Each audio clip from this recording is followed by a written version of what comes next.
यद्यपि हमें निर्मल मन वाला प्रिय है, कपट छल छिद्र मुझे अच्छा नहीं लगता, लेकिन कोई मलिन हृदय वाला, कपट छल छिद्र वाला व्यक्ति भी पापी से पापी, अधम से अधम मेरी शरण में आ जाए तो भी मैं ये नहीं कहता भैया मुझे तो निर्मल मन वाले अच्छे लगते, तुम मेरे सामने कैसे पड़े, तुम मेरे सामने कैसे आए। मैं सबको स्वीकार कर लेता हूँ।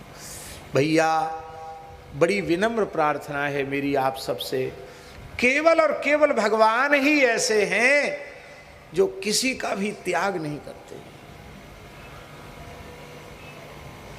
भगवान के अतिरिक्त कोई ऐसा नहीं है, केवल भगवान ऐसे है।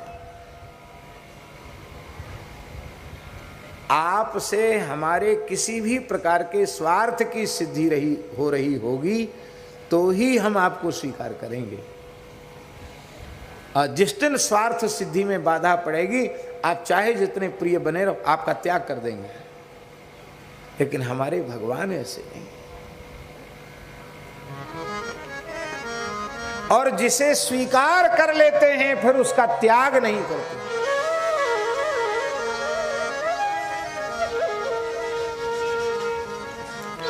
हमारे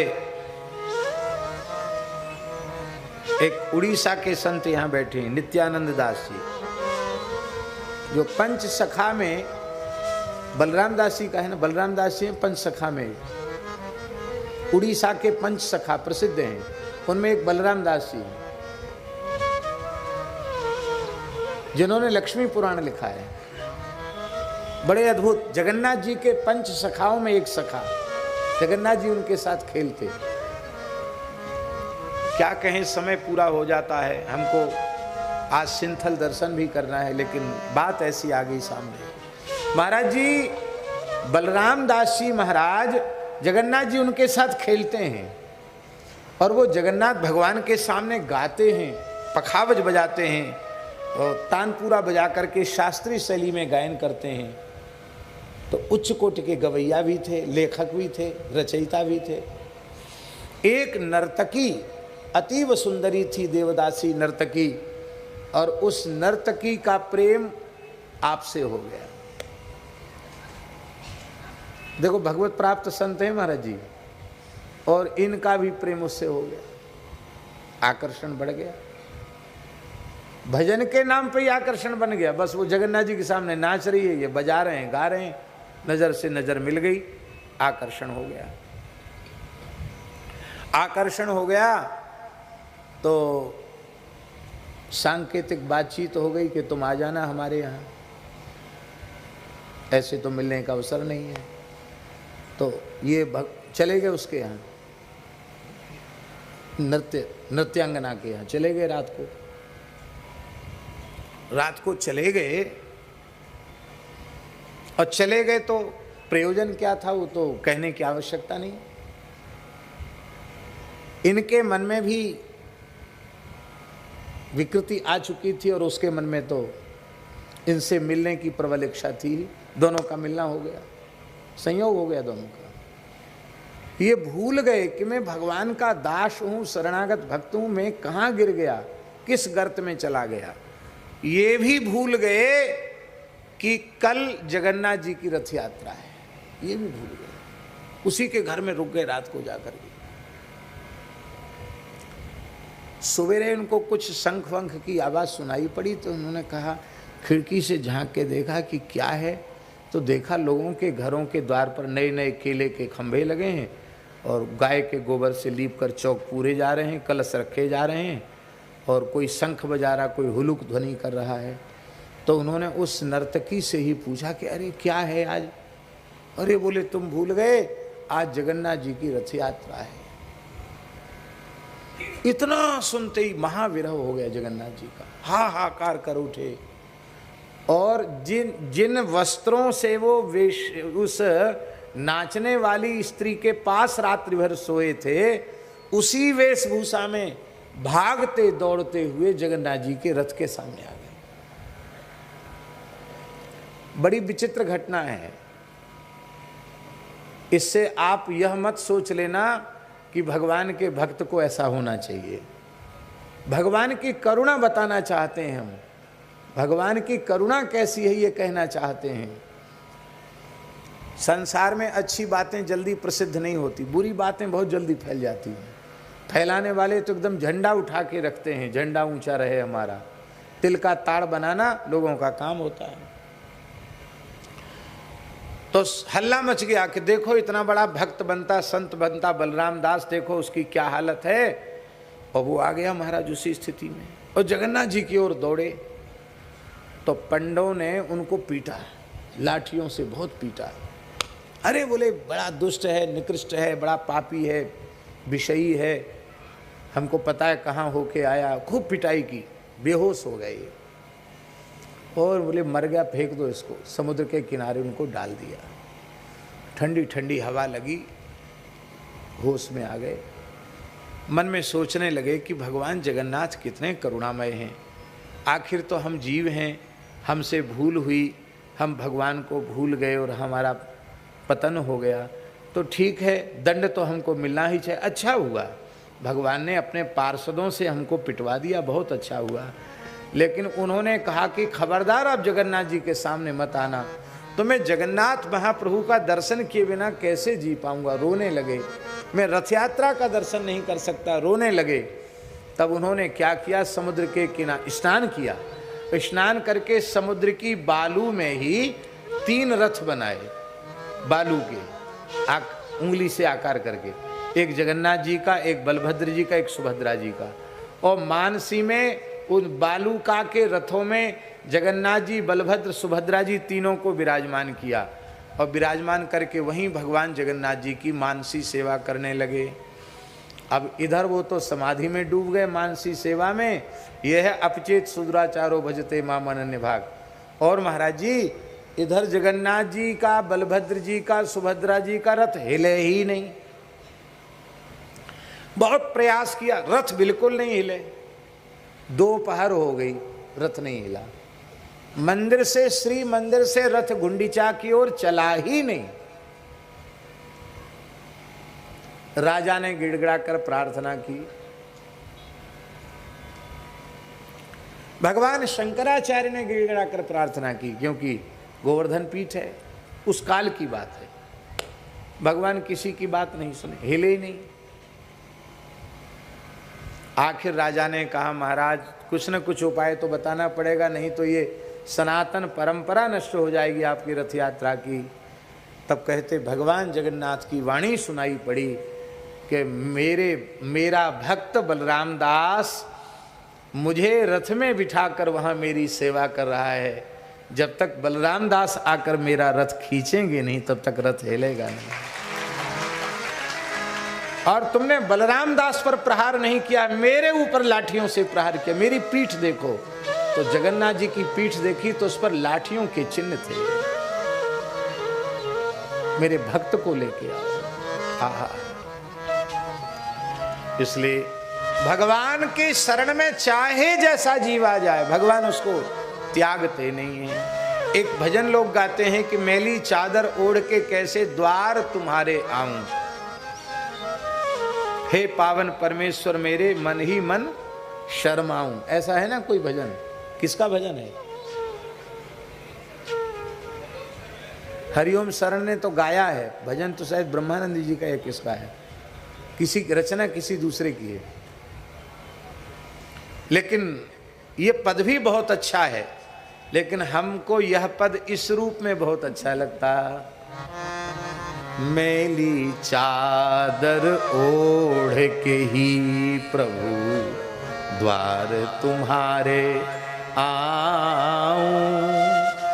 अब मेरे पास सफेद चादर नहीं है तो मैं क्या करूं? मैली चादर ओढ़ के ही प्रभु द्वार तुम्हारे आऊं। हे पावन परमेश्वर मेरे मन ही मन हर्षा। शर्माऊं क्यों? मन ही मन हर्षा। आपकी पतित पावनी दृष्टि पड़ेगी तभी हम ठीक होंगे। हम अपने साधन से ठीक होने वाले होते तो कब के ठीक हो गए होते। आपकी कृपा ही मेरा एकमात्र अवलंब है। गुरु संतों से निश्चल निष्कपट सच्चाई पूर्ण व्यवहार, और गही एक टेक, भजन की एक टेक जो स्वीकार कर ले वो जीवन भर उसका त्याग न करे, अंतिम क्षण तक उसका निर्वाह करे। परीक्षा की घड़ियां आती हैं, पर उस समय भी जब साधक अपने नियम से विचलित नहीं होता, उसी समय भगवान की कोई न कोई लीला हो जाती, चमत्कार हो जाता है। केवल इतना ही नियम किसी का हो कि हम बिना भगवान का चरणामृत लिए कुछ खाएंगे पिएंगे नहीं, तो कभी न कभी कोई अवसर ऐसा आएगा कि चरणामृत नहीं उपलब्ध हो और प्यास के मारे प्राण निकल रहे हैं, और उस समय भी यदि नहीं पिया, खाया पिया, तो ठाकुर जी को न कोई लीला कर देंगे। ये अनुभव की बात आपको निवेदन कर रहे हैं। हमारे पूज्य श्री पहाड़ी बाबा महाराज ने हमको कलकत्ते भेजा। तूफान गाड़ी चलती थी, तूफान एक्सप्रेस। मथुरा से बैठे तूफान में, और उसमें जो प्रथम श्रेणी वाला डिब्बा है उसमें टिकट करवा दिया कि उसमें आराम से चले जाओगे।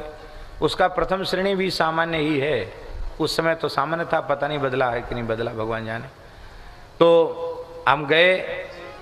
अब वो नाम तो उसका तूफान, पर वो अनवर्थ संज्ञा नहीं, वो तो इतना लेट भई वो गाड़ी कि कलकत्ता पहुंचने के पहले पहले 36 घंटे के करीब हो गया हमको उसी गाड़ी में। और उस समय पूज्य महाराज जी की जो आज्ञा, उनके अनुसार नियम था, नल का पानी पीते नहीं, कमंडल का पानी खत्म हो गया, गर्मी का समय था, बाजार का पानी, इधर उधर का पानी पीते नहीं। रात भर प्यासे निकल गया, सवेरे तो तालू चिपक गया, ये लगे कि प्राण निकल जाएंगे। वो गाड़ी मन में आया, सालिग्राम जी तो पास में थे, हम उनके चरणामृत लें, कहीं हैंड पंप मिल जाए तो उसको चला करके उसका पानी पिया जा सकता, वो ले लें, ऐसा मन में आया। पर गाड़ी कहाँ रुके, तो मन में आया कि कहीं ये रुकती तो है ये जगह जगह, जब देखो तहाँ बिहार में गई कि बस पैसेंजर से भी गई, बुरी हालत होगी उसकी। तो कहीं ऐसी जगह खड़ी हो जाए जहाँ हनुमान जी का छोटा सा मंदिर हो, मन का भाव था, हनुमान जी का मंदिर हो, थोड़ी तुलसी लगी हो, तुलसी में जल चढ़ा लें, और वहीं फटाफट नहा धो के सालिग्राम जी को स्नान करा के क्या धो के पी लो, दिखा के खा लो, तो तुरंत चरणामृत ले लें, कम से कम पानी तो पी लें, इतनी जोर की प्यास लगी। ऐसा मन में महाराज जी सोचते ही ऐसी जगह जंगल में, बिहार क्षेत्र था, पता नहीं कौन सी जगह, वहाँ ट्रेन खड़ी हो गई। और एक थोड़ी दूर पर, जैसे यहाँ से वो गाड़ी खड़ी है उतनी दूर पर एक पीपल का पेड़ था, वो हनुमान जी की छोटी सी मढ़ी थी, सामने एक टीन पड़ा हुआ था, और खूब सुंदर हरी हरी तुलसी। अरे कि मौज आ गई। बस तुरंत अपने नित्य नियम वाली झोली लेके, कमंडल लेके उतर गए वहीं, और उतर करके मैदान में डोल डाल गए, प्रभाती किया, स्नान किया, और कई संक्षिप्त संध्या कर लें तो संध्या भी कर ली। और जैसे ही सालिग्राम जी को स्नान कराया, स्नान करके चरणामृत लिया और जल भी पिया, पेड़ा भोग लगा के पेड़ा खा करके, खाली पेट पानी नहीं पिया। फिर भी गाड़ी नहीं गई, तो मैंने कहा अब वहाँ बैठने से अच्छा यहाँ पवित्र जगह है, बैठ के जप कर लें। तो जप पाठ जब पूरा हो गया, 1 घंटा बैठे रहे, जब पूरा हो गया तब हमने सोचा कि इससे अच्छा आप गाड़ी में बैठे, पता नहीं कब चल दे। तो जैसे ही बैठे कि गाड़ी स्टार्ट चलने शुरू हो गई। वो किस कारण से रुकी थी ये तो भगवान जाने, लाइन नहीं मिली थी या क्या कारण था, लेकिन हमें यह अनुभव आया कि जो ये मन में था कि बिना चरणामृत लिए कुछ पीना नहीं है, खाना पीना नहीं है, तो ठाकुर जी ने अवसर दे दिया कि भाई 1 घंटे में तुम नहा धो लो, सब अपना काम जल्दी जल्दी जैसे होता हो कर लो, अब फिर रास्ता साफ है आगे। भगवान बहुत कृपा करते हैं, बहुत कृपा करते हैं। हमारे वृंदावन में पूज्य श्री सुदामा दास जी महाराज, उनके अपने संपूर्ण जीवन का नियम, पूज्य बड़े महाराज जी कहते थे, हमारे प्रति बहुत स्नेह था उनका। वो कहते थे कि जब से हम साधु बने हैं, हमारे गुरुजी ने जो नियम हमको दिया वो तो आज तक नहीं छूटा, और जो महापुरुष हमको जीवन में मिलते चले गए और जो नियम हमको देते चले गए, बोले वो भी आज तक उसका अक्षरशः निर्वाह हो रहा है। रोज भागवत जी का पाठ करते थे, वो रोज रामचरितमानस का पाठ करते थे, भक्तमाल संपूर्ण टीका सहित उनको कंठस्थ था। रात्रि को 2 बजे से ऊपर टहलते हुए भक्तमाल का मूल पाठ किया करते थे महाराज जी। ऐसा महाराज, और प्रत्येक एकादशी निर्जल करते थे, हर एकादशी निर्जल, जीवन भर सभी एकादशियां उन्होंने निर्जल की। तो ये क्या है, इससे लाभ होता है। जैसे वस्त्र में इत्र अर्पित करने से उसकी सुगंध धारण करने वाले को तो मिलती ही है, वो जहां बैठता वहां तक उसकी सुगंध जाती है। ऐसे ही प्रतिज्ञा पूर्वक जो भजन साधन करते हैं उनके भजन की सुगंध उनको तो मिलती है, वो भजन की निष्ठा दूसरों को भी प्राप्त हो जाती है। इसलिए महाराज निष्ठा पूर्वक आप करो तो आपको सब कुछ प्राप्त हो जाएगा। एक सदगृहस्थ भक्त थे, पूज्य पंडित श्री शिवशंकर जी दीक्षित दादाजी दमोह वाले, बहुत अच्छे महापुरुष थे, जीवन भर भगवान नाम संकीर्तन किया। उन्होंने एक विप्र देवता को, IAS अधिकारी थे, उनको उन्होंने कहा कि देखो साहब तो आप बड़े ऊंचे साहब हैं, बोले हमको कोई साधन बताओ कल्याण का। तो उन्होंने कहा 1 घंटे आप रोज कीर्तन किया करो, एक समय निश्चित कर लो। वो महाराज जी मजीरा रखते थे और थोड़ी देर महामंत्र का कीर्तन करते थे। इतना पक्का नियम कि जब सरकारी सर्विस में थे तो कोई सरकारी मीटिंग में होती तो कहते चाहे हमको नौकरी से निकाल दो, पर हम वो अपना समय आ जाएगा तो हम 1 घंटा कीर्तन करेंगे। बाद में सेवानिवृत्ति के बाद भी उनका कीर्तन चलता रहा। और जगन्नाथपुरी में अपनी कथा हो रही थी और उनके कीर्तन का समय आ गया, तो मन में बड़े संकट में पड़े कि कथा से उठें कीर्तन करें कि कथा सुने। तो मन ने उनके निर्णय दिया कि साउंड बॉक्स के पास बैठकर धीरे धीरे झाल बजा के कीर्तन भी करेंगे और सुनेंगे भी, जिसमें कान में शब्द कथा का जाएगा, धीरे धीरे कीर्तन भी करेंगे। तो कथा से भी, कथा का भी नियम रह जाएगा, कीर्तन भी हो जाएगा, और हमारे कीर्तन से बाहर बैठकर कीर्तन करने में किसी को विक्षेप भी नहीं होगा। पढ़े लिखे आदमी, उन्होंने ऐसा ही किया। उनकी जो बताई हुई घटना महाराज हम आपको सुना रहे हैं।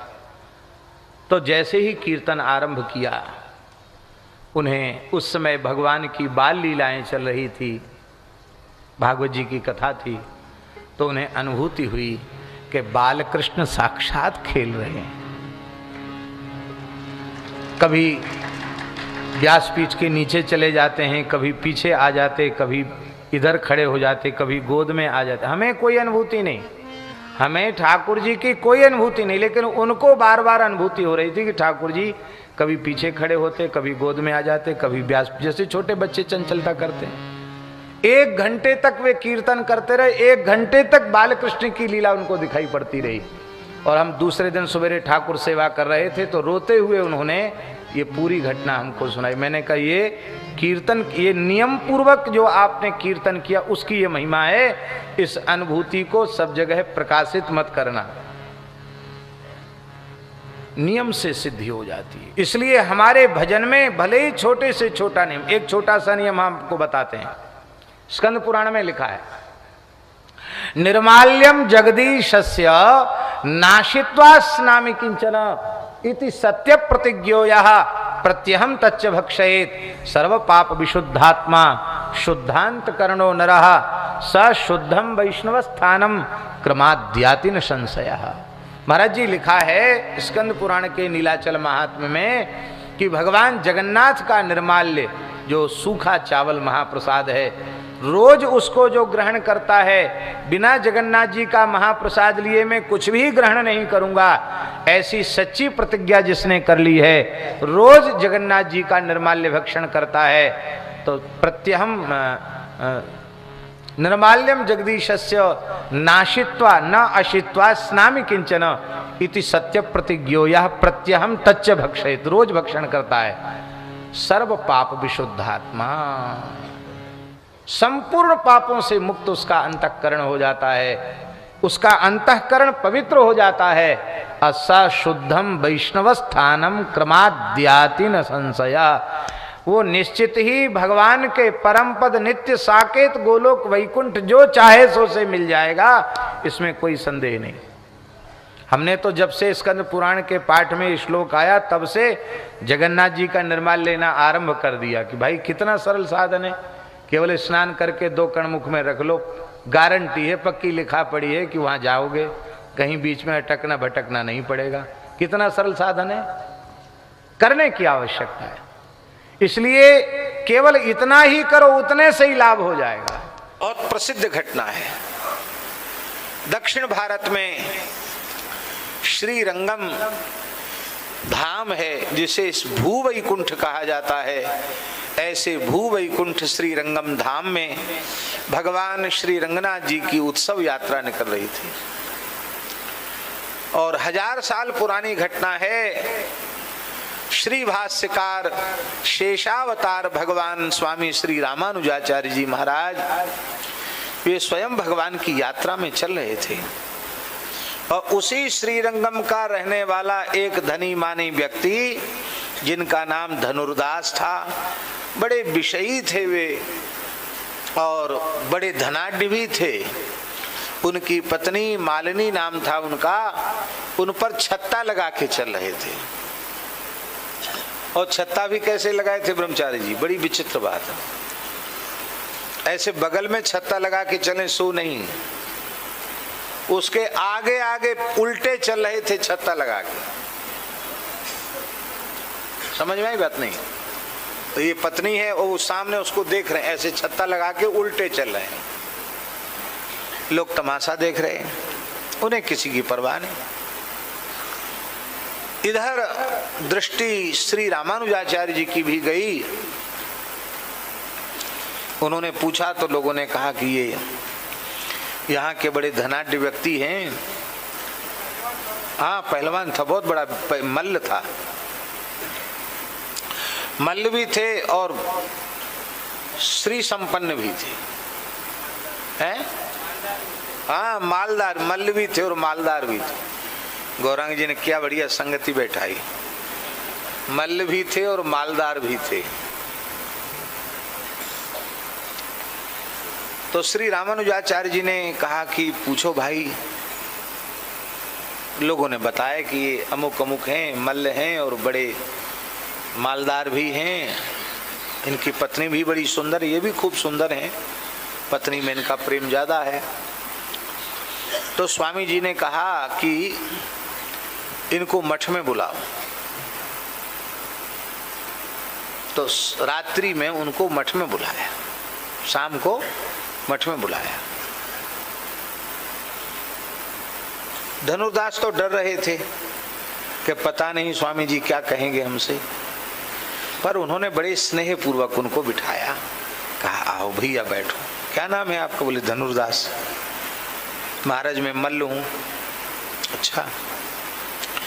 तो भगवान रंगनाथ की शोभा यात्रा निकल रही थी, ब्रह्मोत्सव यात्रा, और आप अपनी पत्नी पर छत्ता लगा के उल्टे उल्टे चल रहे थे। लोग हंस रहे थे आपको देख के। बोले हाँ, हंसने वाले हंसे। देखिए स्वामी जी, आप क्षमा करें मेरे अपराध को।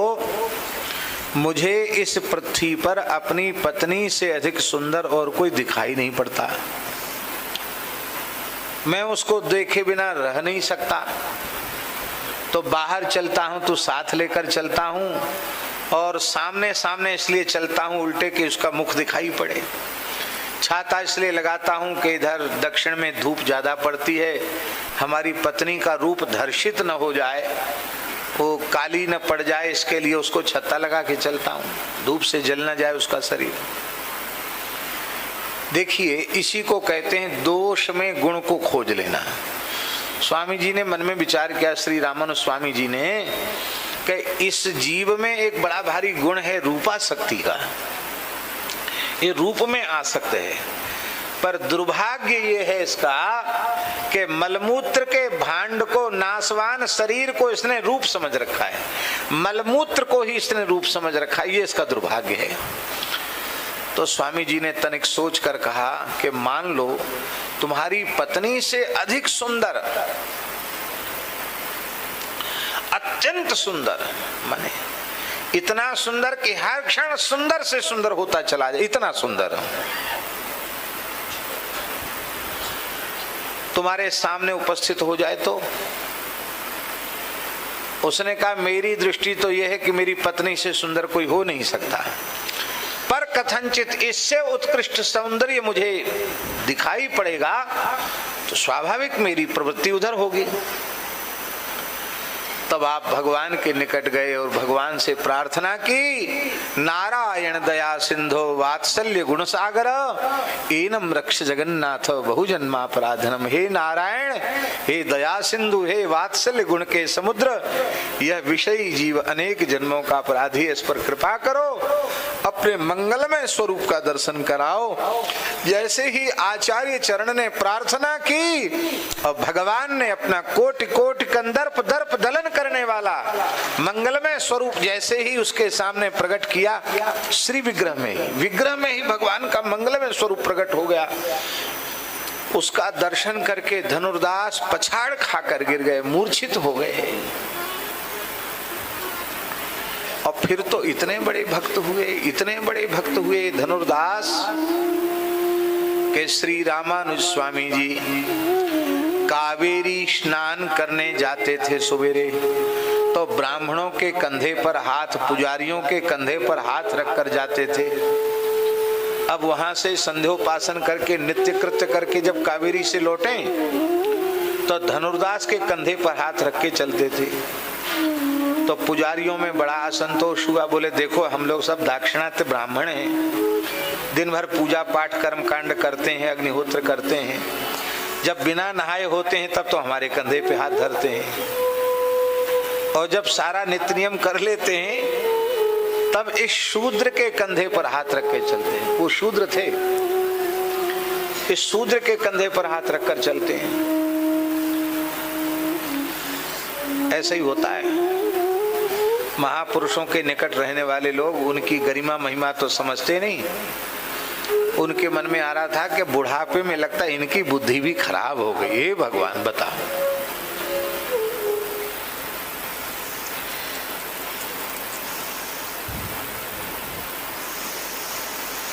बात तो मुंह पे आ गई, कह दें तो कह दें, महापुरुषों की बात है। लोग कहते क्या करें, गुरु जी को ज्ञान नहीं है। चेले कहते हैं क्या करें, गुरु जी को ज्ञान नहीं है। तो हमारे पहाड़ी बाबा महाराज कहते थे कि गुरु जी को ज्ञान नहीं, ऐसे गधे को गुरु क्यों बनाया जिसको ज्ञान नहीं है। तो तुम अपने को बड़ा भारी ज्ञानी समझते हो, गुरु जी को मूर्ख समझते हो, तो तुम शिष्य हो, तुम्हारा कल्याण होगा।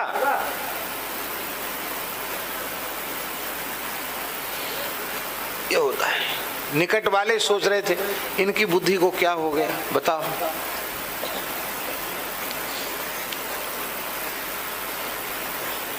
उनके असंतोष को देख करके श्री रामानुज स्वामी जी ने एक नाटक किया। क्या नाटक किया?